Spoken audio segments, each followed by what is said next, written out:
जिस तरह से बिहार में चुनाव है, चुनाव से पहले तमाम राजनीतिक पार्टियां जो है वो लगातार कोशिश कर रही है कि किसी तरह 2025 का जो चुनाव होने वाला है उसमें सत्ता में आ जाए। इसको किस तरह से देख रहे हैं 2025? देखिए, हर आदमी चाहता है कि सत्ता की मलाई खाया जाए।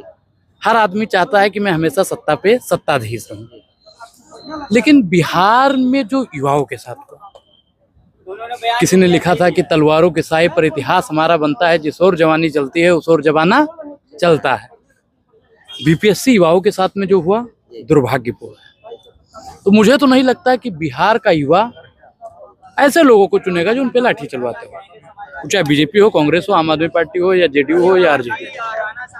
बिहार के युवाओं को ऐसे लोगों को चुनना चाहिए जो कहे कि हम आपको रोजगार देंगे, हम आपकी शिक्षा की बात करेंगे, हम आपके स्वास्थ्य की बात करेंगे, बिजली की बात करेंगे, पानी की बात करेंगे। बिहार में कुछ लोग अच्छा काम कर रहे थे, माननीय नीतीश जी अच्छा काम कर रहे थे, बहुत अच्छा काम कर रहे थे। उनके काम को झुठलाया नहीं जा सकता, बिहार की जनता जानती है। उनके काम को मिथ्या करना मतलब अपने मुंह पे ही चाटा मारना। लेकिन वो बीजेपी में जाकर अपना भविष्य अंधकार में ले आए।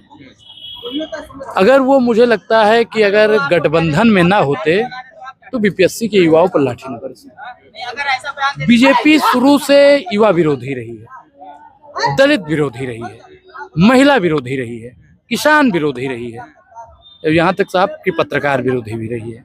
आपने देखा होगा अभी जल्दी में एक पत्रकार को रोड पर चुनवा दिया गया था। वो सब एक समय था कि अनारकली को चुनवाया गया था, लेकिन आज के समय पर तो पत्रकारों को भी चुनवाया जा रहा है।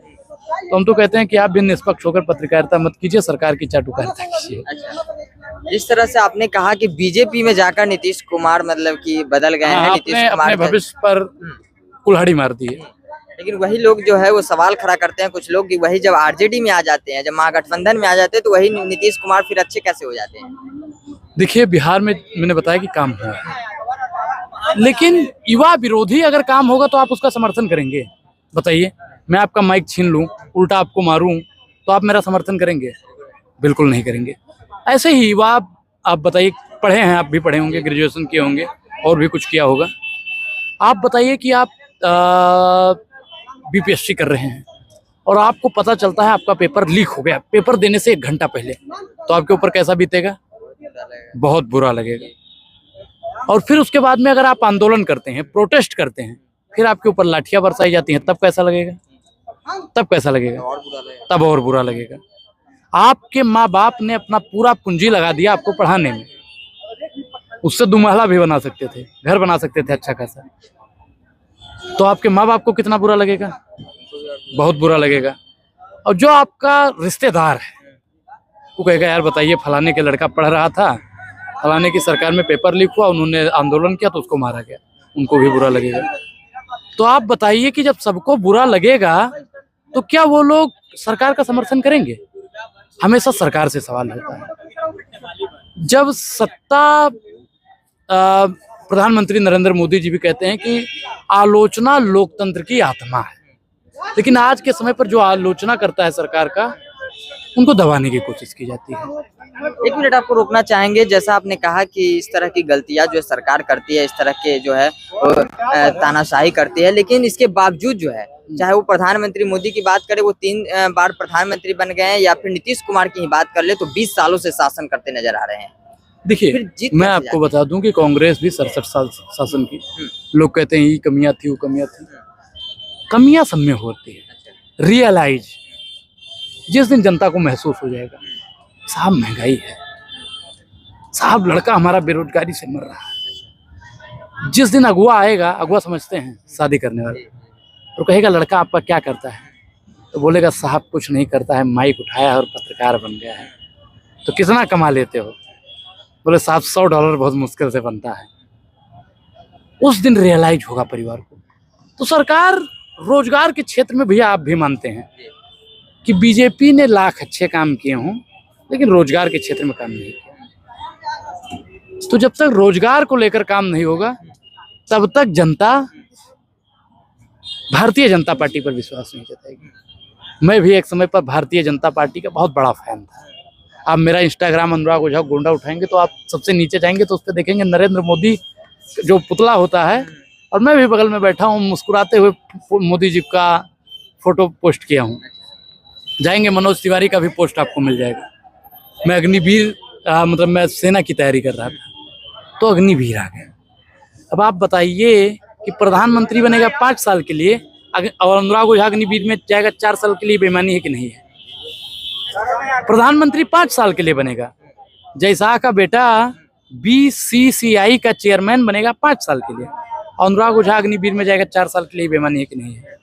तो बगावत बहुत जरूरी है। दिनकर साहब ने कहा है कि युद्ध नहीं जिनके जीवन में वो भी बड़े अभागे होंगे, या तो प्रण को तोड़ा होगा या तो रण से भागे होंगे। लेकिन ये सब कुछ जनता समझकर आखिर जो है वो समझेगी। हमने 2024 के लोकसभा चुनाव के समय पर एक बयान दिया था कि अब तब तक इस देश में भारतीय जनता पार्टी की सरकार रहनी चाहिए जब तक हर घर से महंगाई और बेरोजगारी को लेकर लोग त्राहिमाम न करने लगे। लेकिन यही समझते समझते लोग जो है वो भारतीय जनता पार्टी को दिल्ली में भी चुनाव में जिता देते हैं। देखिए, मैं क्या कह रहा हूँ, अटल बिहारी वाजपेयी जी ने कहा था कि न हार में न जीत में किंचित नहीं भयभीत में, कर्तव्य पथ पर जो मिला ये भी सही वो भी सही। तो चुनाव में हार जीत लगा रहता है। केजरीवाल जी को भी अहंकार हो गया था कि मोदी को अगला जन्म लेना पड़ेगा हराने के लिए, केजरीवाल जी ने बोला था। अब वो अपनी सीट नहीं बचा पाए। देखिए, अहंकार से 3 गए, बलबुद्धि और वंश। उदाहरण के लिए देख लो रावण कौरव कंस। तो जिस दिन आदमी के अंदर अहंकार आ जाएगा तो उसका पतन एक दिन निश्चित है। तो कांग्रेस भी तो अकेले चुनाव लड़ी थी, वो भी सत्ता में आ सकती थी। कांग्रेस में से क्या कमियां रह गई कि कांग्रेस को साफ जनता नकार दी? देखिए, आपने कहा कि कांग्रेस को जनता क्यों नकार दी। एक समय था कि बीजेपी 1 और 2 सीट के लिए तरस गई थी। सबसे ज्यादा इस देश में कांग्रेस ने शासन किया, इस बात को झुठलाया नहीं जा सकता। आज इस देश में कुछ भी है वो कांग्रेस की देन है, इस बात को भी नहीं झुठलाया जा सकता। ये माइक आ गया है, जिस कॉलेज में स्कूल में आप पढ़े होंगे वो भी कांग्रेस का देन है, इस बात भी झुठलाया नहीं जा सकता।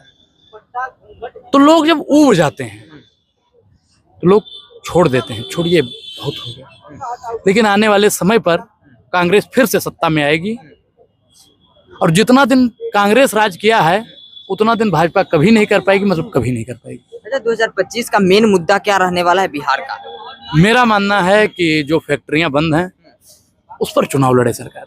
अच्छा, क्योंकि कई लोग जो सत्ता में आज बैठे हैं उन्होंने कहा हम खुलवाएंगे। मोदी जी ने भी कई बार कहा कि हम खुलवाएंगे, लेकिन जनता जान गई कि खुलवाने वाला आदमी नहीं है। बात किया जाए तो आरजेडी जो कह रही है कि हम युवाओं की बात करेंगे, इनकी बात करें, उनकी बात करेंगे, तो मैंने यहाँ पे समझा, मैं भी 20 दिन से ग्राउंड पर काम कर रहा हूँ, तो लोगों ने बताया कि वो रोजगार के बदले जमीन लेते थे। मैं बिहार का सबसे बेस्ट मुख्यमंत्री अगर किसी को मानता हूं तो कर्पूरी ठाकुर को, कि जो सीएम रहते हुए भी अपना घर नहीं बना पाया, उसको कहते हैं सीएम। और जो अपना बेटा का चालान कटवा दिया हो, थाना में भेजवा दिया हो, वो है बेस्ट ऑफ इंडिया का प्रधानमंत्री, उसको कहते हैं लाल बहादुर शास्त्री। एक फटी हुई धोती में शपथ ले रहा है आदमी लाल किला पे खड़ा होकर। उनकी पत्नी ने कहा, उनकी धर्मपत्नी ने कहा कि अब तो आप प्रधानमंत्री बन गए हैं, नई धोती खरीद लीजिए। तो उन्होंने कहा हमारा किसान जो है, जय जवान जय किसान का नारा किसने दिया था? लाल बहादुर शास्त्री जी ने दिया था। तो उन्होंने कहा हमारा जो किसान है उसका धोती भी फटा है, कुर्ता भी फटा है। तो ऐसे ऐसे हमारे यहाँ महापुरुष हुए हैं। आपने कहा कि फैक्ट्री पर बात होनी चाहिए और फैक्ट्री पर चुनाव लड़ना चाहिए, लेकिन यहाँ तो लोग जो है वो मुद्दे को बदलकर 200 यूनिट बिजली फ्री, 2500 रुपया, 1500 रुपया, इस पर चुनाव लड़ रहे हैं। इस पर तो चुनाव लड़ रहे हैं, लेकिन मैंने जहाँ तक अनुभव किया है यहाँ जाति पर भी चुनाव होता है। बिल्कुल, जातीय पर भी चुनाव, मेन जाति पर ही होता है।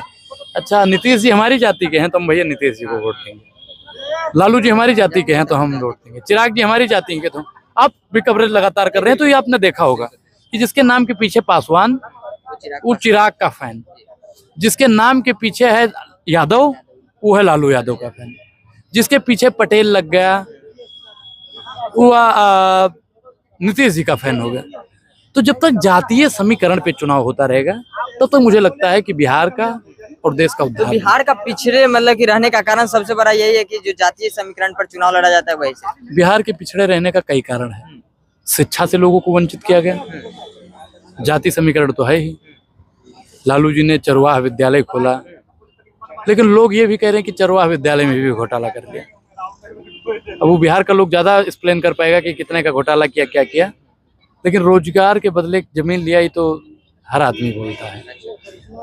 तो तेजस्वी जी को चाहिए कि अगर वो सत्ता में आना चाहते हैं तो युवाओं की बात करें, भागीदारी की बात करें, किसान न्याय की बात करें, युवा न्याय की बात करें, महिला न्याय की बात करें, पत्रकार न्याय की बात करें, सर्व समाज संभव की बात करें और बिहार न्याय की बात करें। अच्छा, एक युवा के तौर पर बिहार में किस युवा चेहरा पर सबसे मतलब कि भरोसा जता रहे हैं एक युवा के तौर पर? देखिए, बिहार में कई युवा हैं, अब किस युवा पर जताया जाए ये बहुत बड़ी समस्या है। किस युवा पर जताया जाए? चिराग जी कह रहे हैं हम युवा हैं, नीतीश जी का लड़का कह रहा है हम युवा हैं, तेजस्वी बाबू कह रहे हैं हम युवा हैं, कन्हैया कुमार कह रहे हैं हम युवा हैं, तो हम कह रहे हैं उन सबसे बेस्ट हम युवा हैं, क्योंकि उन सबसे कम उम्र हमारी है। तो हमको मुख्यमंत्री बना के देखिए, बिहार में परिवर्तन ला देंगे। अच्छा, एक नई पार्टी प्रशांत किशोर को लेकर क्या? प्रशांत किशोर की पार्टी कुछ नहीं कर पाएगी। अगर खाता खुल जाता है तो उनके लिए बहुत अच्छी बात होगी।